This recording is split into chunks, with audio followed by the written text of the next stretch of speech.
Assalamualaikum warahmatullahi wabarakatuh. Alhamdulillah, assalatu wassalamu ala rasulillah wa ala alihi wa ashabihi wa man wala.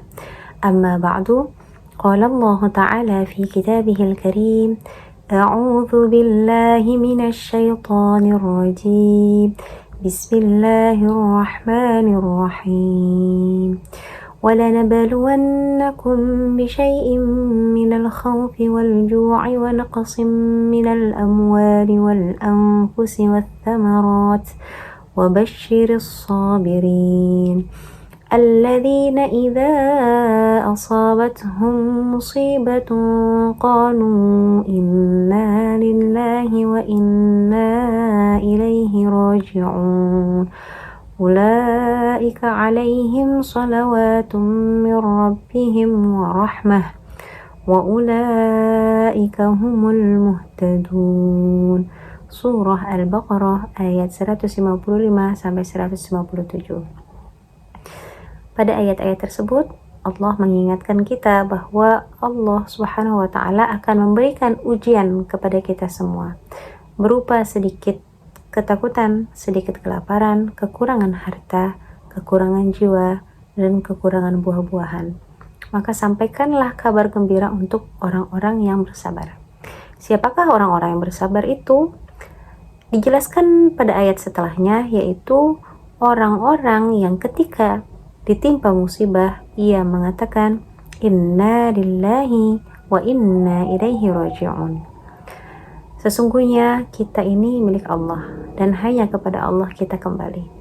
Nah, dari kalimat terja' ini menunjukkan pasrah kepada Allah Subhanahu wa taala. Meskipun ia mendapatkan musibah, ia tidak mengeluh, ia menerima takdirnya dengan baik dan memasrahkan semuanya hanya kepada Allah Subhanahu wa taala. Kemudian di ayat setelahnya Allah menjelaskan apa yang Allah lakukan terhadap orang-orang yang sabar tersebut, yaitu Allah memberikan ampunan dan rahmatnya, dan mereka adalah orang-orang yang diberikan petunjuk oleh Allah Subhanahu wa ta'ala.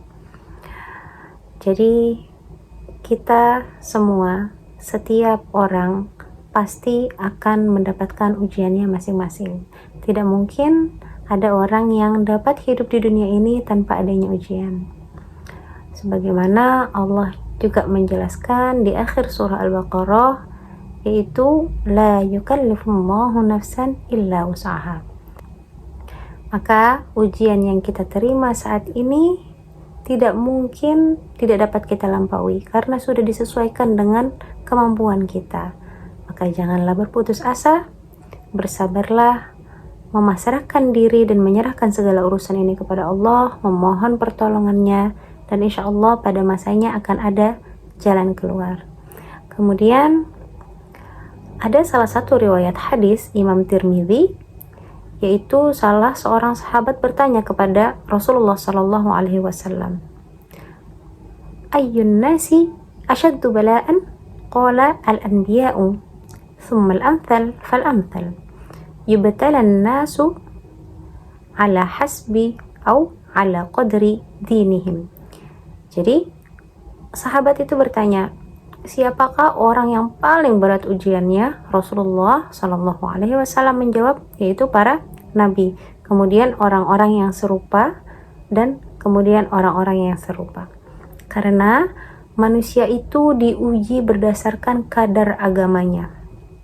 Jadi apabila seseorang agamanya kuat, tentunya ia akan mendapatkan ujian yang besar.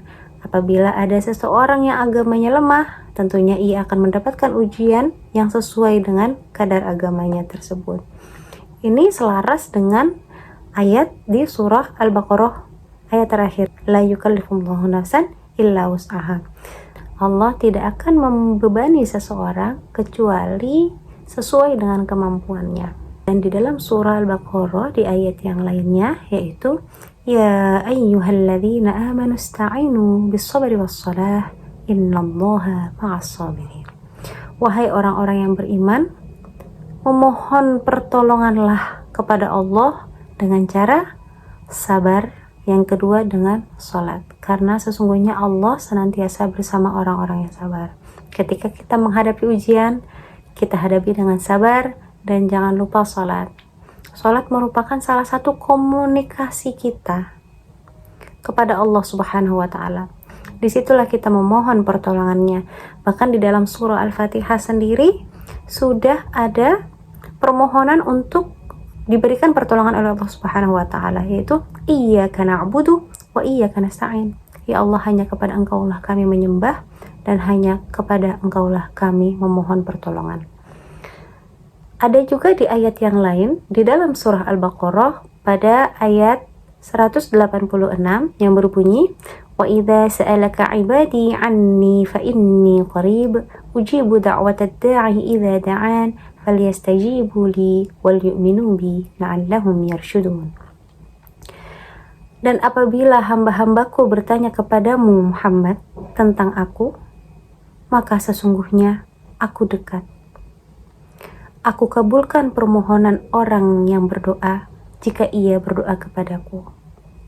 Maka hendaknya mereka melaksanakan perintahku dan beriman kepadaku agar mereka mendapatkan kebenaran. Kandungan ayat tersebut juga selaras dengan ayat di dalam surah Qaf yang berbunyi wa nahnu aqrabu ilaihi min hablil warid. Dan Allah lebih dekat kepadanya daripada urat lehernya sendiri.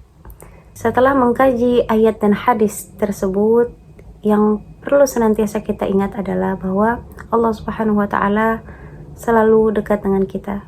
Yang kedua, senantiasa menerima takdir Allah dengan baik, berpasrah kepada Allah Subhanahu wa Ta'ala, dan menyerahkan urusan kepada Allah Subhanahu wa Ta'ala. Yang ketiga, ketika menghadapi ujian, maka laksanakan salat dan bersabar. Memohon pertolongan melalui salat dan berdoa kepada Allah Subhanahu wa Ta'ala, niscaya Allah akan mengabulkan permintaan kita. Mudah-mudahan kita semua dapat melaksanakan dan mengamalkan apa yang kita ketahui ini dengan baik. Mudah-mudahan bermanfaat. Usikum wa iyaya bitaqwallah wa sallallahu ala sayyidina Muhammad wa ala alihi wa sahbihi wa sallam. Wassalamualaikum warahmatullahi wabarakatuh.